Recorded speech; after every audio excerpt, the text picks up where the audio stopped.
Tahanan ng Lapas Batchoy at sari-saring putahe ang Iloilo City. Ang malawak nitong kultura at handog na pagkain may natatanging pagkilala sa international stage. Ating saksihan. Swak na comfort food at perfect sa taglamig ang Lapas Batchoy. Tampok ang sabaw na pinalinamnam ng karne at laman loob ng baboy. At noodles o pansit na pwedeng piliin mula sa 4 na klase.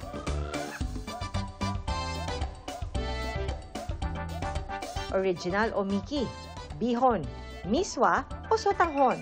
Sagana rin sa toppings na tinatad na spring onions, fried garlic at chicharon. Ang tatak Ilonggo dish na ito kinuha ang pangalan sa La Paz District sa Iloilo City. Pero sa Mandurriao District sa parehong lungsod,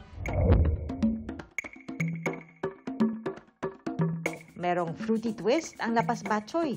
Hinahaluan ng buko strips at inihahain sa bagong bukas na coconut shell. Ang pansit molo naman hinahaluan ng buko juice at buko meat.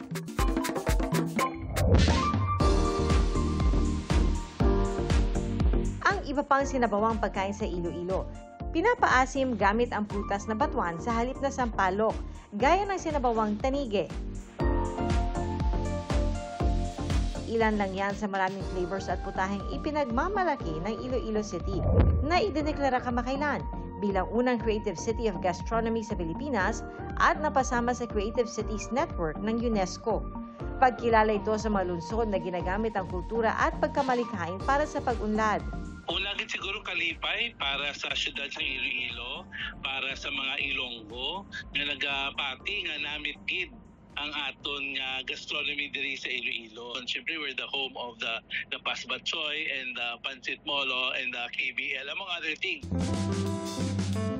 Ang kultura at mga pagkain sa Iloilo City di lang tatak Ilonggo, kundi tatak world class.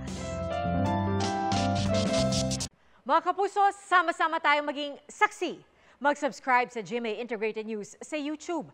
Para sa mga kapuso abroad, samahan niyo kami sa GMA Pinoy TV at sa www.gmanews.tv.